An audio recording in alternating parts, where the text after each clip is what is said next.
Hello, everyone, and thanks for joining us for IT Modernization, Best Practices for Stimulus Allocations and Creating a Long-Term Funding Strategy. I'm Michael Paddock, CEO of Grants Office, and I want to welcome everyone to today's session.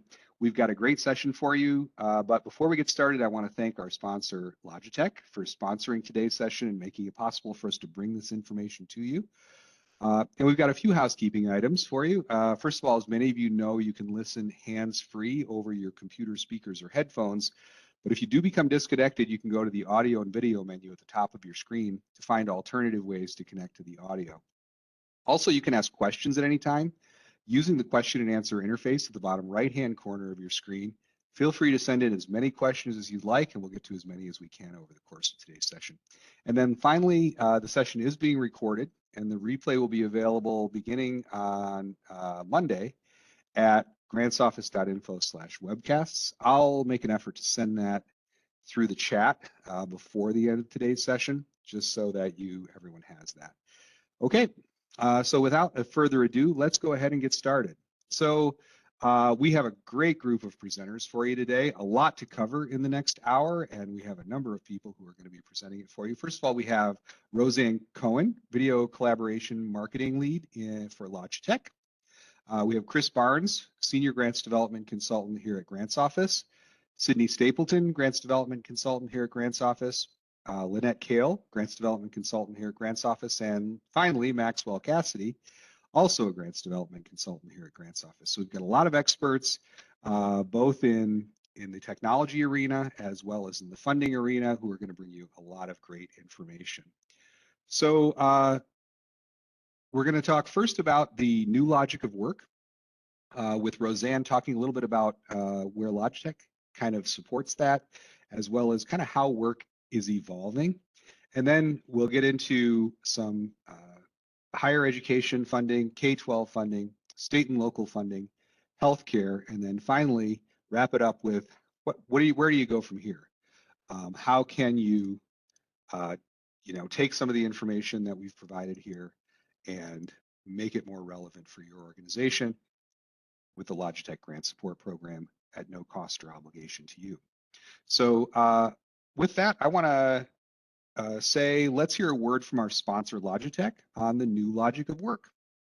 Roseanne? Thank you so much, Michael, and good afternoon, everyone.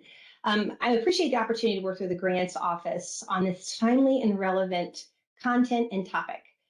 We have a very diverse audience. I've taken a look at the registration list today. So what I'd like to do over the next 10 to 15 minutes is to introduce you to Logitech and to share how we're helping organizations to modernize their IT environments, again, across education, healthcare, and government, as well as our nonprofits. Now, it's no secret that we, as organizations, are at this pivotal transformational point in time as it relates to work as we've known it. In organizations like yours and mine, we're struggling to define and to redefine what work should look and be like, and where it should take place. So Logitech, or embracing this new logic of work, is providing all of us with this opportunity to challenge these traditional ideas and to not only think about where and how we work, but also around what things like employee experience should look like, employee equity, as we look to work and to create from anywhere. So today, I'd like to invite all of you to join us in defying yesterday's logic. And I'd like to invite you to embrace this new logic of work, where it works for all people and all spaces. So the next slide, I'd like to go ahead and get you introduced to Logitech. For those of you who do not know Logitech and are not familiar, I'll just give you a quick overview. We've been in business for over 4 decades, and we design and we develop products that are impacting the way people work, from our first mouse to our webcams to our video collaboration solutions. We have an established market brand, and we really harness our innovation and our experience to help enable users to better communicate, to collaborate, and be more productive. We've won over 250 design awards with our solutions that we've brought to market, and our technology is being used by 70% of the Fortune 100 customers. We'll also talk to you about the public sector customers and nonprofits that are using our technology. We're also being used, our technology is available in over 100 countries, And we are committed as a company pillar to sustainability. We become a market share leader across multiple categories in video collaboration and our productivity tools as well. So let's go ahead and jump onto what's unique about what Logitech brings to market. So you know a little bit about our design and our innovation, but how can we help organizations like yours? You know, our ambition is to really transform modern digital workspaces. And so if you are thinking about IT modernization for your remote employees, for your workspaces in your offices, and how work gets done, that is really how we can enhance your ability to collaborate. Again, our solutions are enterprise ready, but there's a couple things that we want to highlight as pillars. One, we have a commitment to security and our wireless technologies, as well as the solutions that we are bringing to market for our government customers. We recently announced our TA compliance solutions, as well as our NDA compliance portfolio to help our federal customers to implement secure compliance solutions with our in-stock technology. We're also wrapping all these devices. So as you're deploying solutions at scale across large enterprises, across universities, across your government organizations, we've bundled it and wrapped it with software that helps you to manage these large scale deployments, software that helps you to monitor what's happening when a technology might go down. And then again, our sustainability goes beyond how we implement and integrate in our solutions. It goes to our packaging and also into trade-in programs. So we really feel like this provides a unique advantage and a partnership for customers looking to align with those same pillars. On the next slide, I just want to give you a quick highlight. Our public sector organization is who I represent, and I work with our customers to elevate their voice and their stories and their innovative use of technology. When we talk about our public sector team, we focus on healthcare, education, and government solutions, as well as those nonprofits.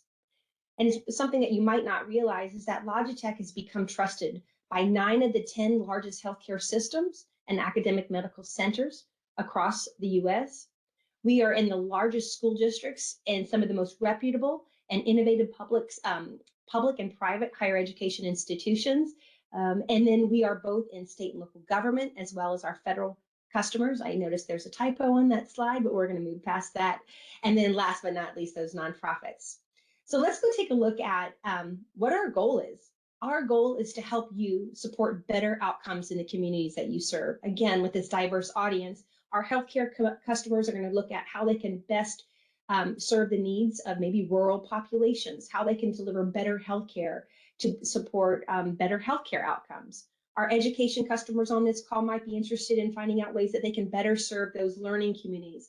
How can they better support flexible learning models? Or how can they help students learn better from anywhere? So whatever the communities are that you serve, our jobs here at Logitech are to help you empower your workforces and transform those workspaces, the learning spaces, so that you can improve the service that you deliver in a connected way that you can duplicate on a daily basis. So we talked about providing you some best practices when you register for this. So let's take a look at some of our best practice user customers. So Portland State University, when they originally, when the pandemic hit, they had fully integrated classrooms that required somebody to come in there and actually run that classroom. So the instructor would be up there teaching, and they actually had to have somebody come into a production studio environment and run the classroom. They realized that this was not sustainable. So when the shutdown happened, it forced them to reevaluate these classrooms and to say, we need to find flexible, more cost-effective solutions to support our classrooms as well as our administrative spaces. And so they implemented Logitech tap-based bundles, as well as Zoom rooms, and 145 attend anywhere classrooms and in their administrative conference spaces. This attend anywhere classroom has seen remarkable uptake. They've surveyed students, and they're seeing that 80% of their students feel more confident that they're going to be able to complete their classes and be successful. And it also offers them the ability to support this flexible learning model to attract a greater student body. And I love the words here that Jared Thomas said here is one of the fastest technology adoption that they've ever seen by their faculty population. And they say uniform because they standardize their user experience. If you want to learn more about that, I'd like to encourage you to listen to the Inside Higher Education webinar that we did with Jared Thomas and with Steelcase, where he did a virtual tour of all of his classroom spaces. So again, you can learn from some best practices that he did in these higher education environments.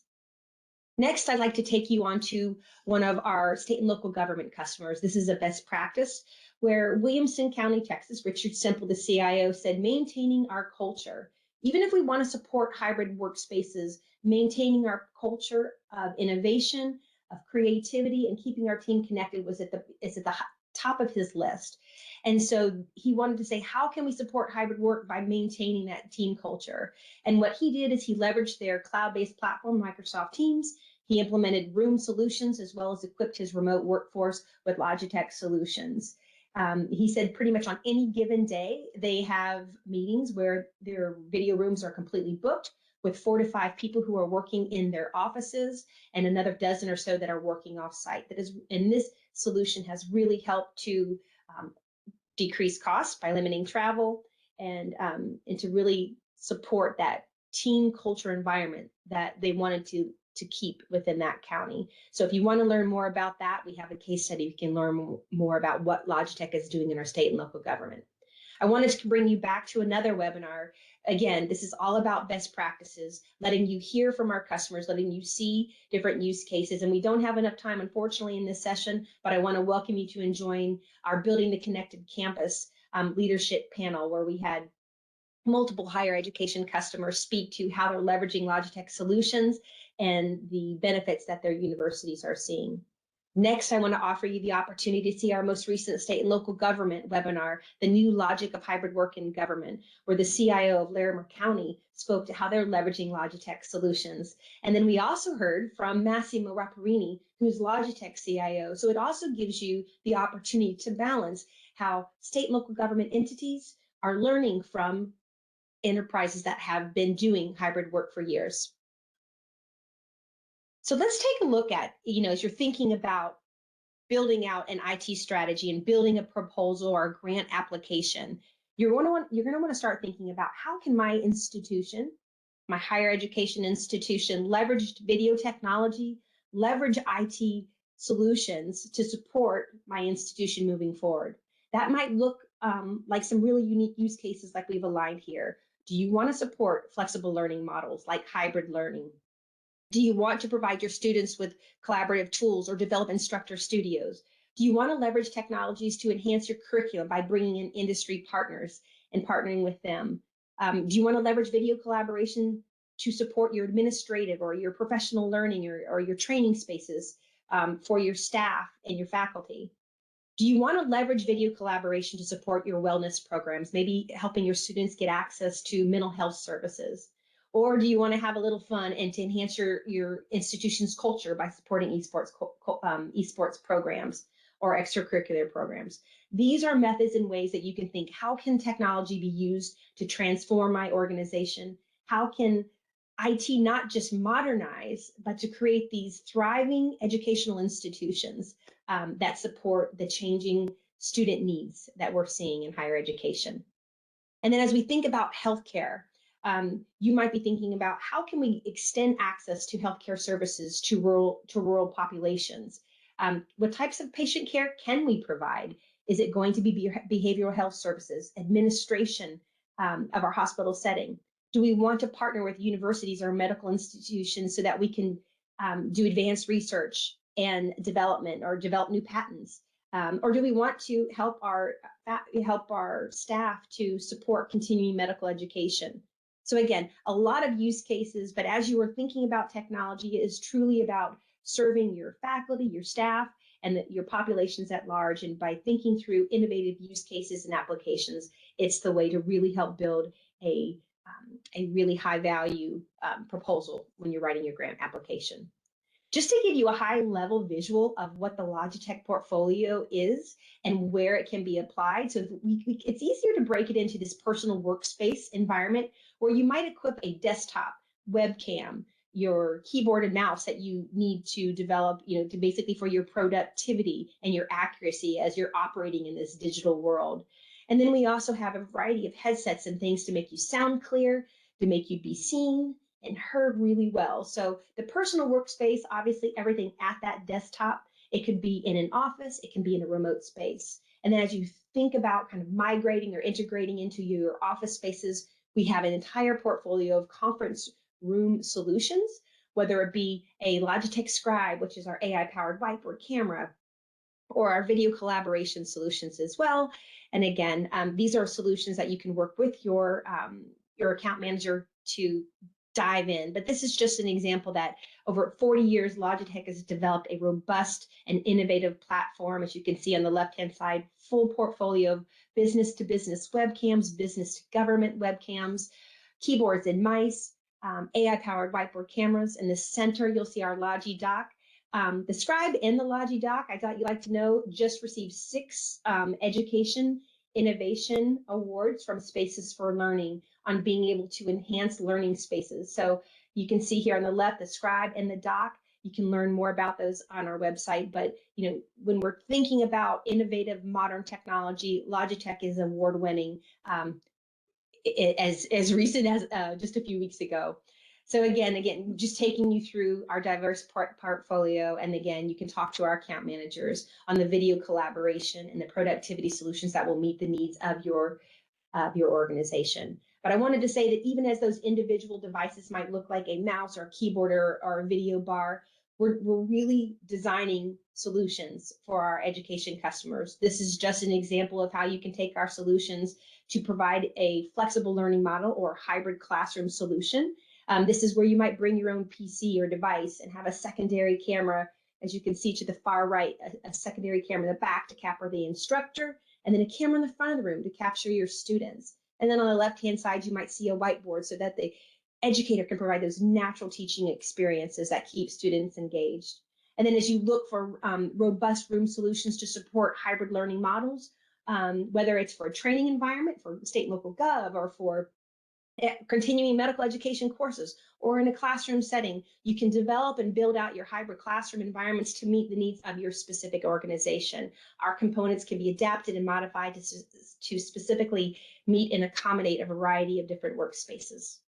And then lastly, I just want to share with you that each organization is looking at investing in a cloud infrastructure. You might be investing in a Teams environment, a Zoom or Ring Central, but Logitech's role here is to provide seamless connectivity and compatibility to those cloud platforms so that you can optimize your investment as well as to optimize your communication experiences that you're having.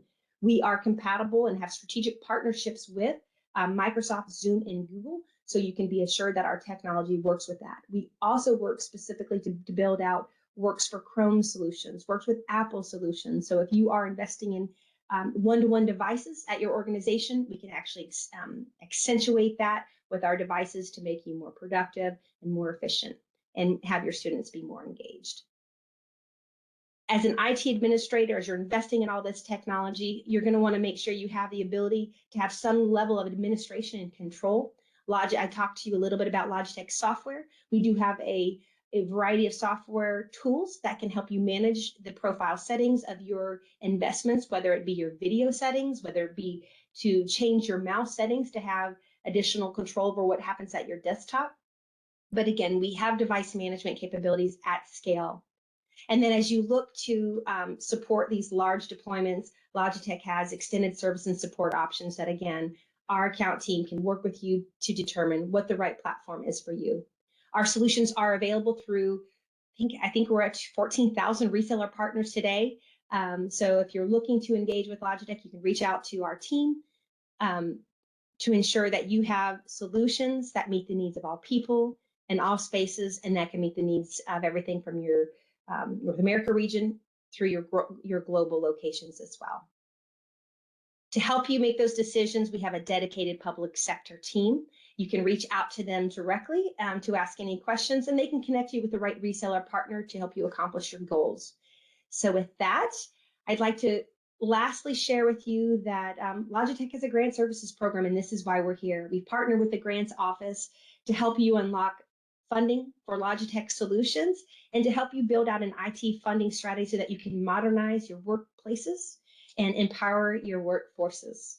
And so with that, I'd like to turn it over to our team at the Grants Office to share with you about how to get access to that stimulus funding, as well as to build out a 3 to 5 year funding strategy for your organization. Thanks so much. Hi, everyone. My name is Sydney Stapleton, and I am the higher education consultant here at the Grants Office.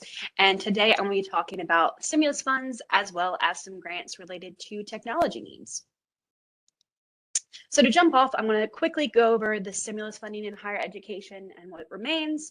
So in the higher education space, the HERF, or the Higher Education Emergency Relief Fund, is where institutions of higher education mostly receive their stimulus funding. There was 3 rounds of this funding, but the one I'll be talking about today is the one from the American Rescue Plan.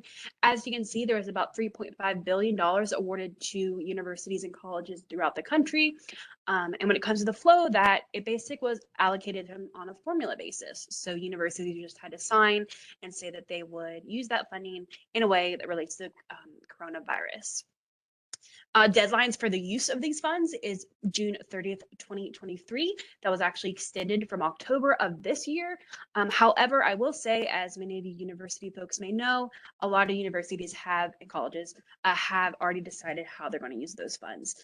So if that's not the case with your university, you still definitely a great option when it comes to this technology needs, because as a part of the HERF funding allocations, you could use that in technology services. So use of funds, as you can see here, 50% of the HERF funding that went to each institution had to be used for student aid. These were grants that were given directly to students that they could use on food, housing, childcare, healthcare, technology, etc. But that's money that went directly to the students. So that had to be at least 50%. But the remaining 50% could go towards institutional cost. So those costs had to be monitoring and suppression of coronavirus, because this is when colleges were going back to school and back to campus, and then also conducting outreach for those students to get access to that student aid. But the remaining is the defraying expenses associated with coronavirus, which this is where we get those technology needs. This is the type of funding where you could use it to buy cameras, to set up classrooms, things of that nature. So that is definitely the easiest way to get that technology funding is through that HERF, if it's still available at university. So that's definitely something to keep in mind and be able to use for some great technology needs. However, this funding is coming to an end, so I want to highlight a few grants that could help in the higher education space. So first is the Improving Undergraduate STEM Education, Education and Human Resources. There's actually a few different versions of the IU's grants, but this is the broadest one out of the National Science Foundation. And as you can see, this grant is basically looking to create transformative approaches to improving undergraduate STEM education. The National Science Foundation is basically looking to make sure that all of the students that are going through colleges and universities are best prepared to enter the science workforce and how to help them along the way. So as you can see, there's 2 different tracks. There's the engaged student learning and the institutional and community transformation tracks. The engaged student learning is one that focuses a little bit more on the student outcomes directly related to students. It's at a bit of a smaller scale. It would probably be something you would see only within like one department of a university or college, while the institutional and community transformation track is focused on larger ideas for STEM education. So this would be something we would see changes across multiple colleges and across multiple universities and partnerships. So as you can see, we anticipate a fall deadline of 2022. So we've seen it open here anytime soon. We expect usually there's typically about $150 to $3 million worth of funding for IUs with 2 to 5 years for the project period, depending on the track. So it can, as you can see, it varies greatly. And then when it comes to eligibility, all institutions of higher ed are eligible to apply along with associated organizations. So think things like research centers. And this is both 4-year institutions, colleges, universities, as well as community colleges are eligible. And so overall, this is a really great program because, it is very focused on STEM and is very accepting of, technology needs. Next, we have Advancing Technological Education, or ATE. So this one has an emphasis onto your community colleges, and it focuses on the education of technicians for high technology fields that drive our nation's economy. So there's a lot of different focuses, as you can see, but basically what this grant's looking to do is to get folks employed in those high technology fields that are currently lacking employees. So this grant can be through instruction, it can focus on curriculum development, it can focus on partnerships between businesses and colleges. And so there's a lot of different opportunities and a lot of variety within this grant. As you can see, the RFP is available now. We can see funding from $75,000 to $650,000 across 2 or 3 years, again, depending on kind of what focus you go on. And then eligibility notes, there are 2-year degree programs, so it has to be community colleges, have to be the lead applicant, but other institutions of higher ed, businesses, nonprofits can partner with the community colleges like workforce boards and things like that. So again, it's a very technology friendly grant that we see really a lot of community colleges applying for. And the last one I'll talk about is Strengthening Community College Training Grant. So again, this is one that focuses a little bit more on the community college side of things, but again, is very tech friendly. So basically the idea behind this grant is that we're looking to improve community colleges in general. We want evidence-based education strategies that'll help students get through community colleges and to graduate, as well as collaborating with industry. So collaboration is a big part of this, and working with employers, because there is, as you can see in these lists, there are skills that students are missing that they need to be employed. So this grant looks to increase capacity and responsiveness to the workforce needs of a region, accelerate career pathways. So again, developing ways for people to get employed faster or get re-employed because of COVID, and then addressing new challenges, which is how you address things like COVID, as well as kind of the new way of learning in this new world. So with that, you can see the deadline for this grant is October 14th, 2022. So we're about a month out, and we see about 1.6 million is the highest ceiling we will see for this grant. Again, very technology friendly. It's looking to get people employed, and having that collaboration with business allows for those technology needs to be met. All right, and with that, I'm going to pass it over to Max, who is our K-12 consultant.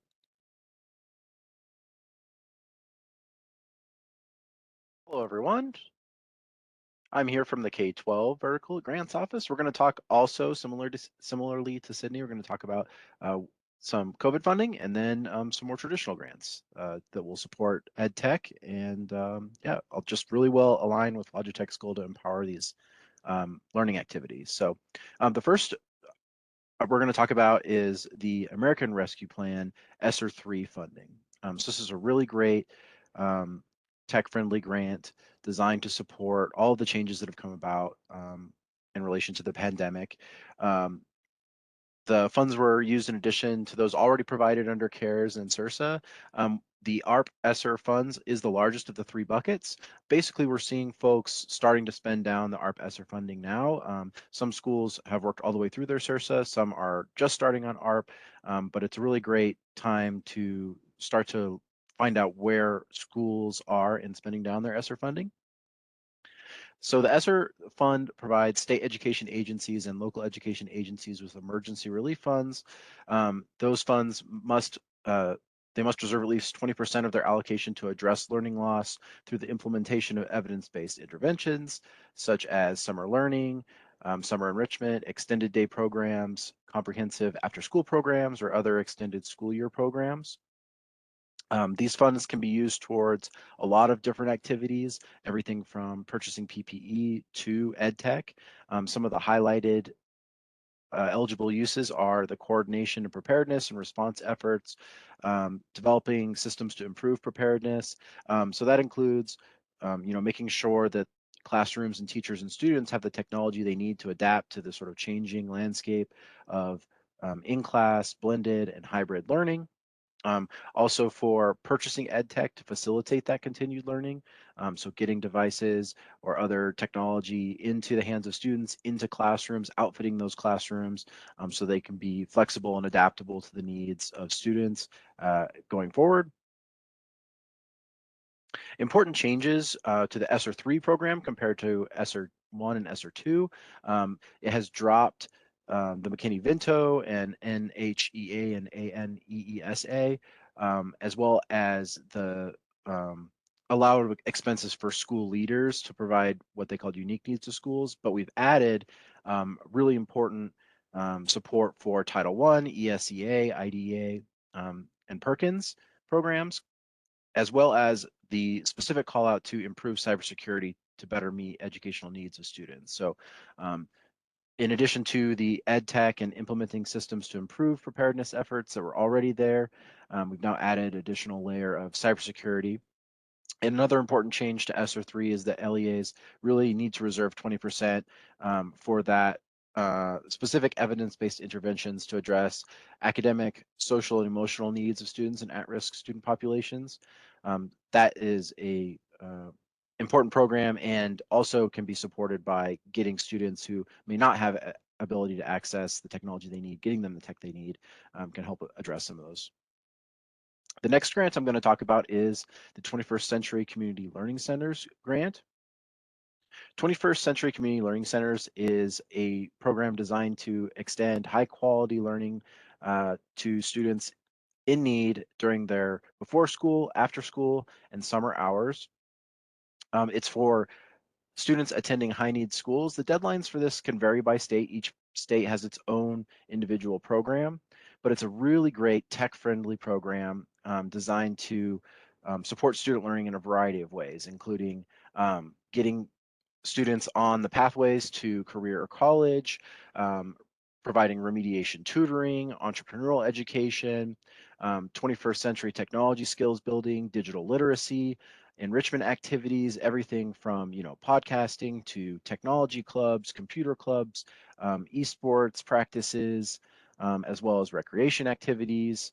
And it also provides the opportunity to extend some of these programs beyond the walls of the school out into the community. So allowing the school to have a computer lab, for example, that also serves to provide students and their parents with language learning skills, digital literacy skills, and other tech-centered learning opportunities.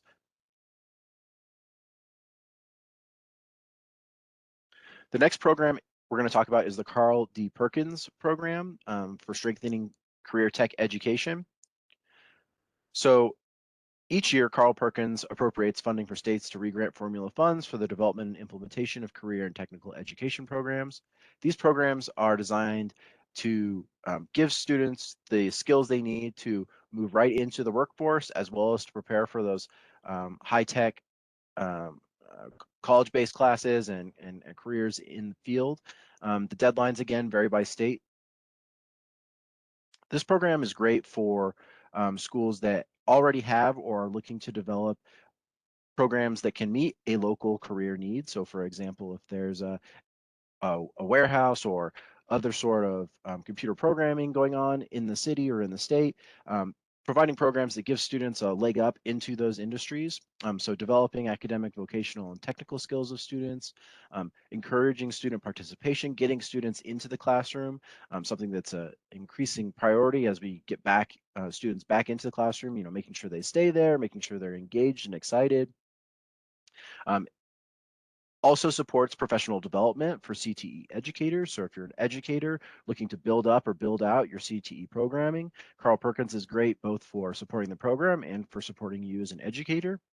It also helps students develop understanding of their CTE field. So what is the local labor need, but also what are the local need, the larger needs for career tech education.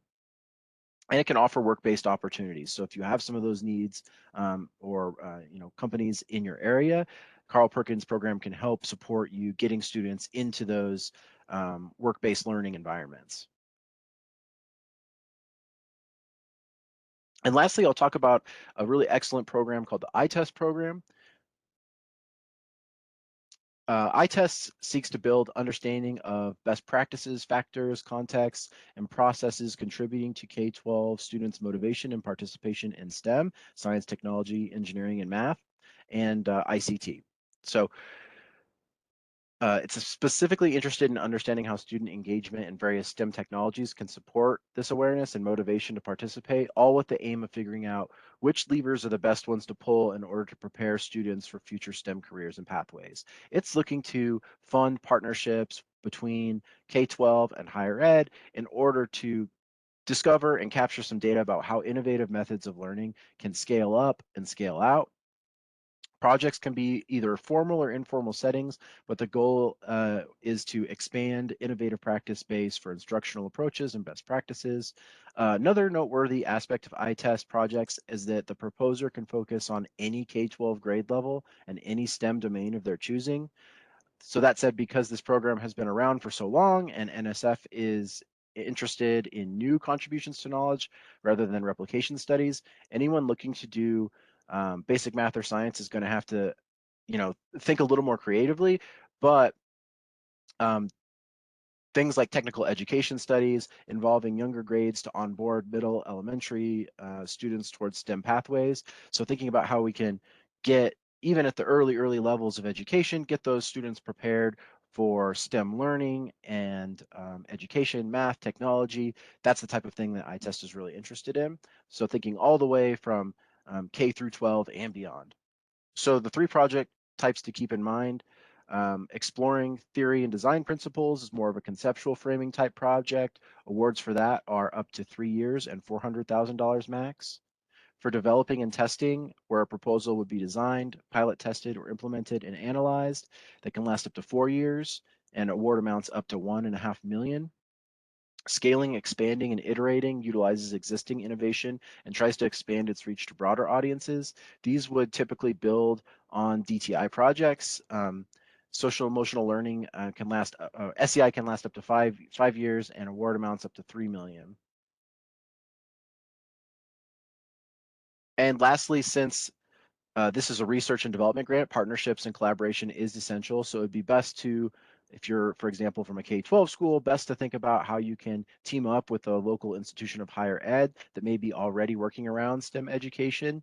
So as a K-12 school, anything that shows you have a research or a practitioner partnership in place only helps your cause. So if you're, for example, in a high school that already has a dual enrollment program or other connections to local colleges, iTest could be a really excellent opportunity to further solidify those relationships, keep working together, and build out a program that can help students develop technology skills all the way through their learning environment.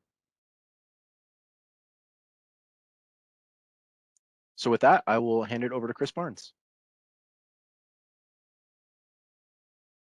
All right, thank you, Max, and hi, everyone. So I'm going to talk about the sort of stimulus funding landscape for state and local governments, and then go into a few programs that are on the sort of traditional federal grants side that can help you kind of extend maybe some of the projects you're implementing during during your use of these sort of stimulus dollars available to state and local governments. So I do want to first start off with the an overview of the state and local fiscal recovery funds and give you a sort of update as to where things stand with this $350 billion allocation of grant funding that went to states, territories, and tribal governments, as well as to counties, metropolitan cities, and those smaller units of local government, what we would call a non-entitlement unit of local government. So essentially, out of this $350 billion, 219.8 was split or allocated under what's called the state fiscal recovery funds. That's going to your territories, tribes, and state governments. And then the other 130.2 billion was allocated under what's called the local fiscal recovery funds. And that's what's going to your counties, your cities, and your smaller local governments. So each government, regardless of its size, did receive a sort of piece of the pie of this $350 billion. This funding was allocated to two governments after the passage of the American Rescue Plan, and so back in 2021 is when we start to or really started to see these funds flow to governments. At this point, where the place we're at with these funds is that for some states and all local governments, they received 50% of their funds in what the Treasury called their first tranche back in 2021.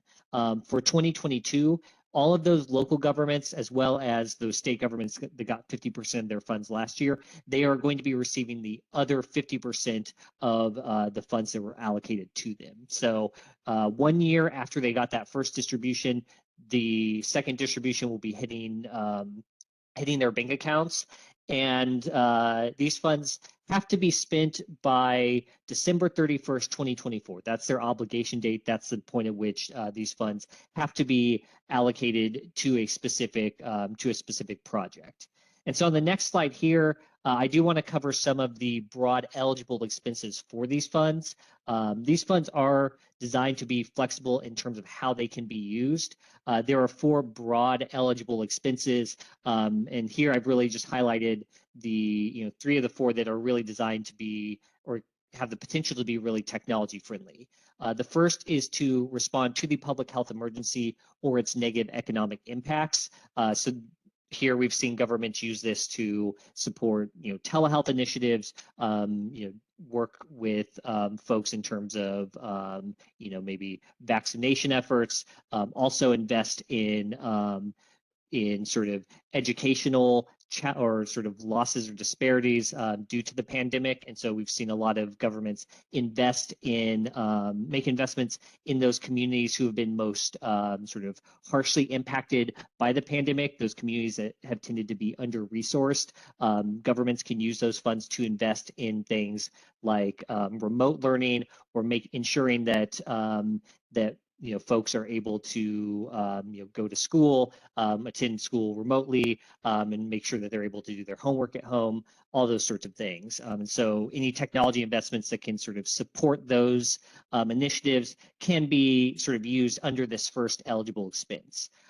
These funds can also be spent on what's called the provision of government services, which is really just a way to say these funds can be spent to modernize and invest in government services. So the Treasury has basically said any service that a government really provides their sort of residents, their constituents, that can really serve or be classified as a government service. So anything that's going to maybe enable, a hybrid sort of work environment or allow government employees to work remotely, anything that's going to maybe allow for that sort of smoother transition between sort of citizens, constituents, and accessing those government services they need, can be a potential eligible expense for with these fiscal recovery funds.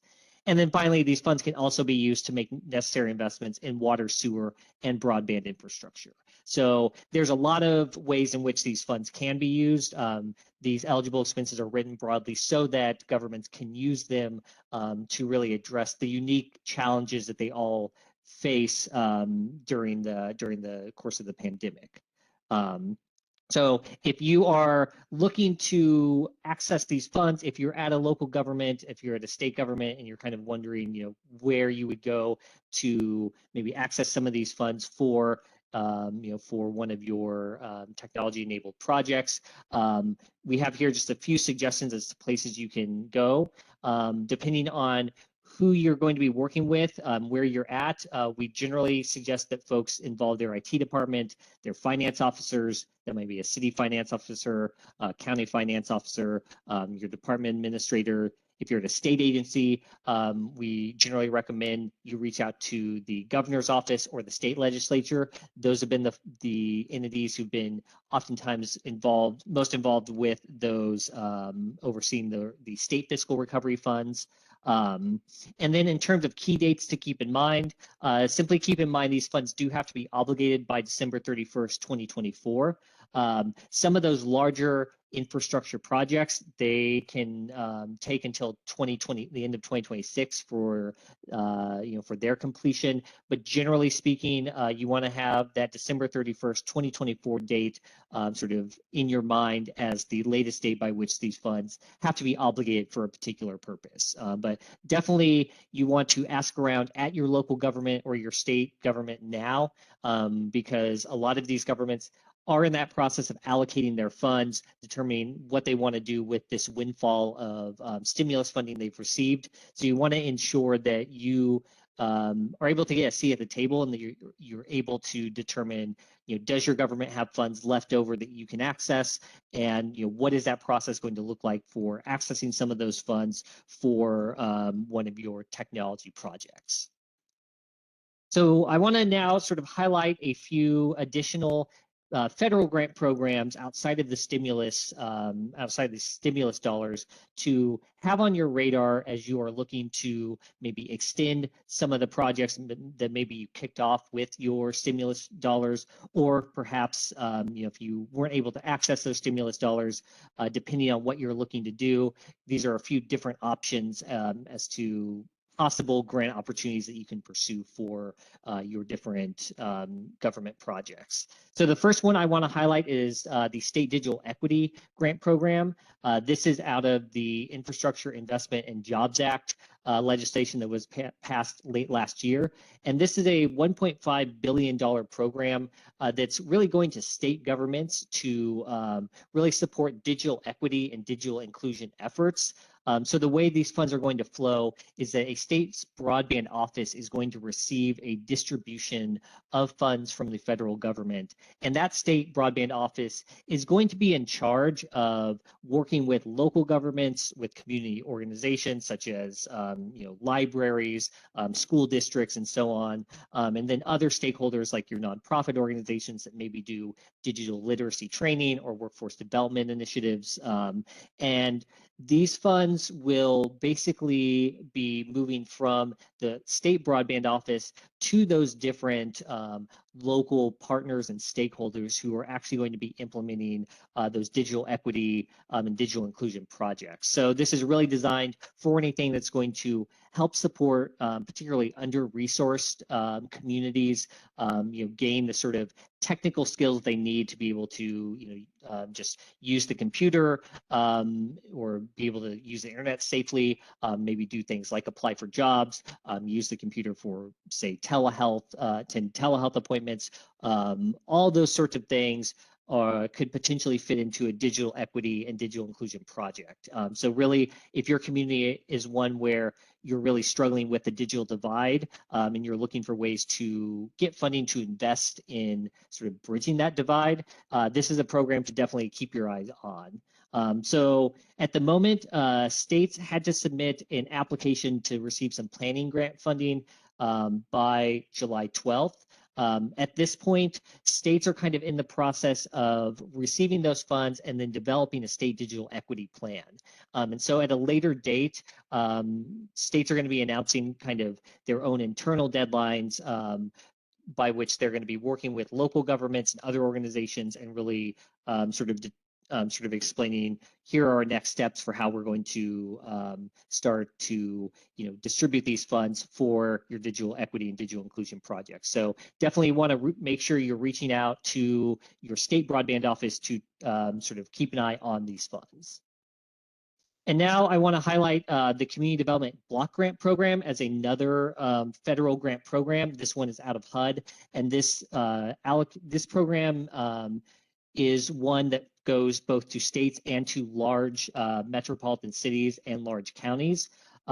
This grant program is really designed to support community and economic development projects that benefit specifically low to moderate income individuals.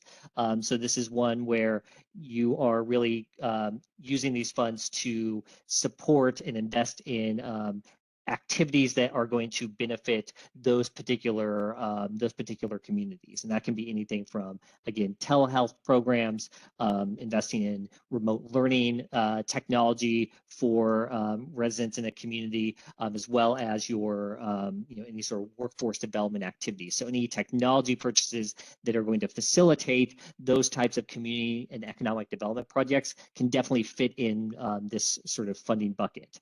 So this is one that if you're at a large government, you're likely already receiving these funds directly from HUD.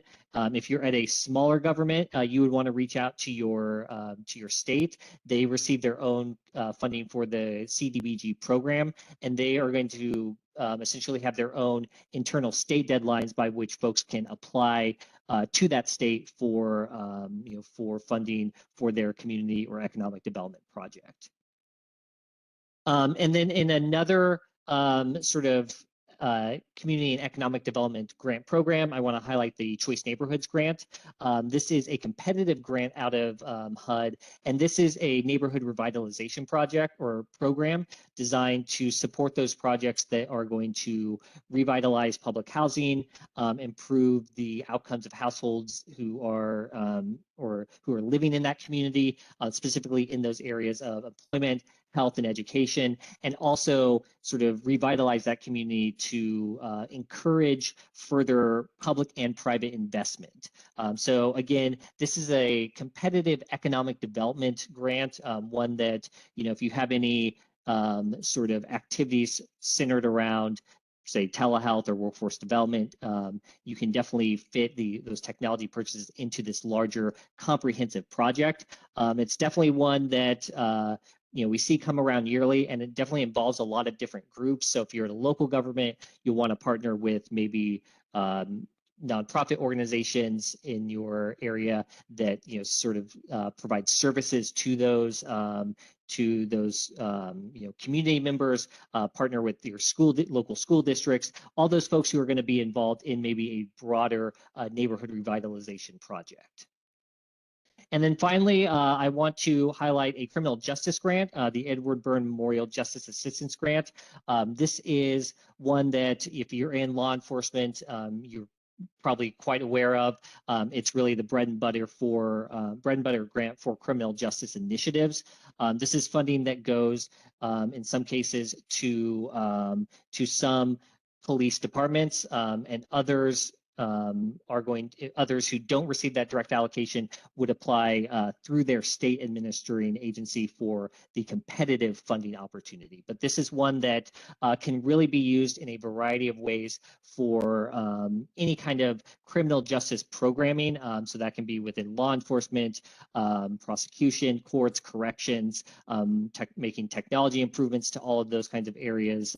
So certainly anything where Logitech solutions are going to fit into that kind of criminal justice sort of purview can definitely be purchased with these funds. And so your municipality might receive these already, but if they don't, you can check your state administering agency for your local deadlines regarding this grant program.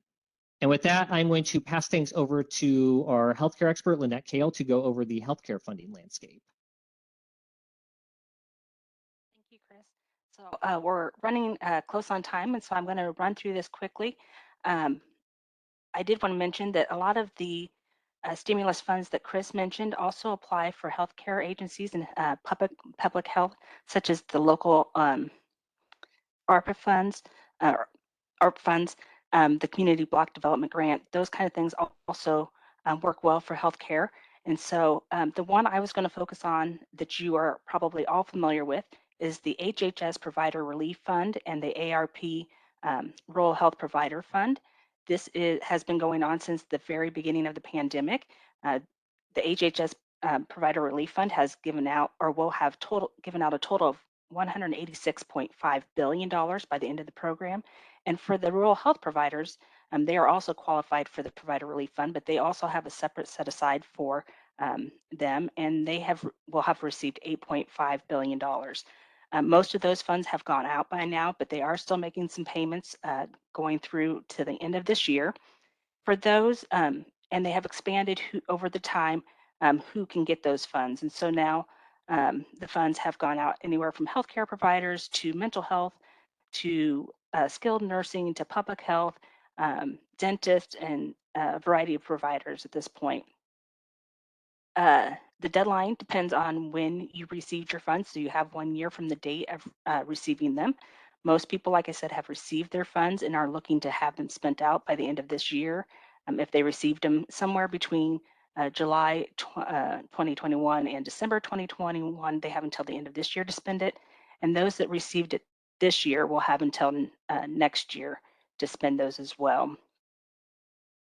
These funds can be anything that was COVID related. So whether it was hiring more staff, telemedicine, remote work, setting up mobile clinics, anything like that could be justified for these funds. And so, of course, technology, as we learned, was a huge part of the pandemic. So moving on to our, just to kind of briefly give you an idea of where the funds are being focused for this year and next year as far as the federal grants go. A lot of grants you'll see are rural health focused, mental health or behavioral health, substance abuse, public health, emergency preparedness, and then partner collaboration. And I'm just going to focus real quick on 3 of those. The most common one that you'll know that we speak about a lot is the distance learning and telemedicine grant. This one's been around for a number of years, and this one is 100% focused on technology. It is to buy the equipment, set up the distance learning and telemedicine programs.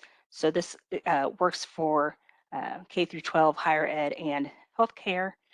This grant also has a large awardee. So funding can be anywhere from $50,000 to $1 million per awardee. However, you do need to take into consideration that a 15% match is required. So be prepared to, if you ask for $1 million, to come up with that match for it. The program does last for 3 years, and it can be urban areas as long as they primarily serve rural areas. So for example, a urban hospital that has several rural clinics and are offering telemedicine to the outlying rural areas for specialists and things like that would be a good example of this. The deadline is not open yet. We expect it to open late fall this year. And so it is a grant, like I said, that's been around a long time. So the application process is pretty standard. And for those that want to apply, it does require a lot of work in advance. And so we usually recommend that people start working on it well before they want to submit. And so even though it's not open yet, people can go ahead and go to the website and start getting their collaboration and things like that together so that when it opens, they are ready to go.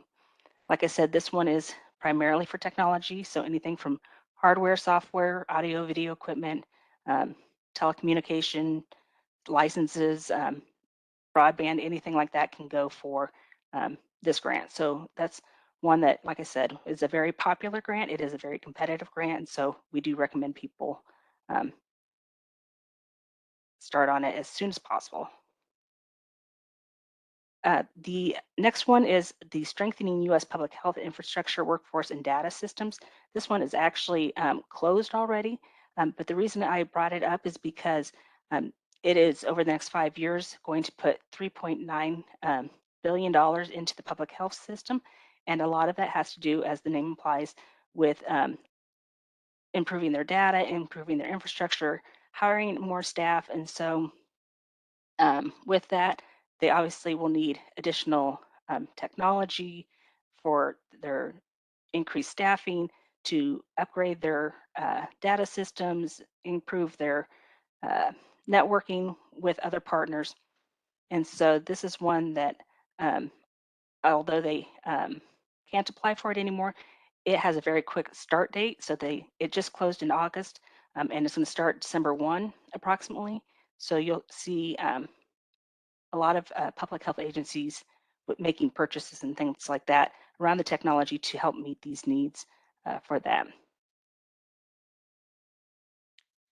And then we have the Healthy Tomorrows Partnership and for Children's Program.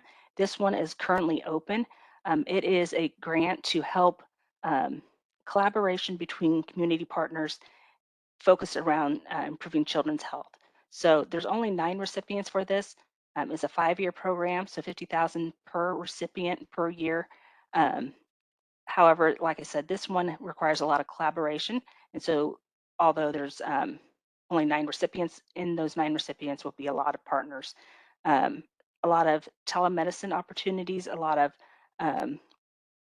coordination, electronic health records, those kind of things, telehealth going along with that. So this is one that's currently open and has a close date of October 12th.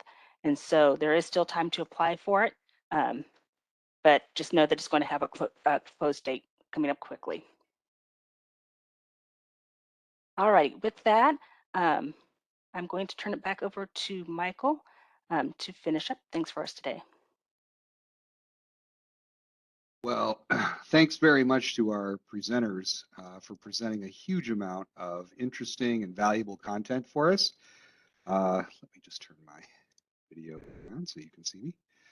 So we had Roseanne Cohen from Logitech, Chris Barnes, Sydney Stapleton, Lynette Kale, and Max Cassidy, all from Grant's office, presenting a lot of great information. If you're wondering where to go from here, I would encourage you to check out the Logitech Grant Support Program. It's a free, no obligation program provided by Logitech, and as Roseanne mentioned, in conjunction with Grant's office. So you're leveraging our knowledge and expertise and our background along with talking to Logitech about the types of technology-based projects that you're interested in moving forward with. So here's the kind of flow for how that process works. And it starts with just a little bit of information that your Logitech representative will collect from you about your project. It doesn't have to be all Logitech. Projects that we work on can be very large, and in some cases include only a portion of the project for technology. The rest of the funding can go for a wide range of other things: staffing, equipment, supplies, et cetera, all the things that grants pay for. But so this is the general process, and it starts with you're getting in touch with your Logitech representative, and here's a website. I'll type it into the chat here.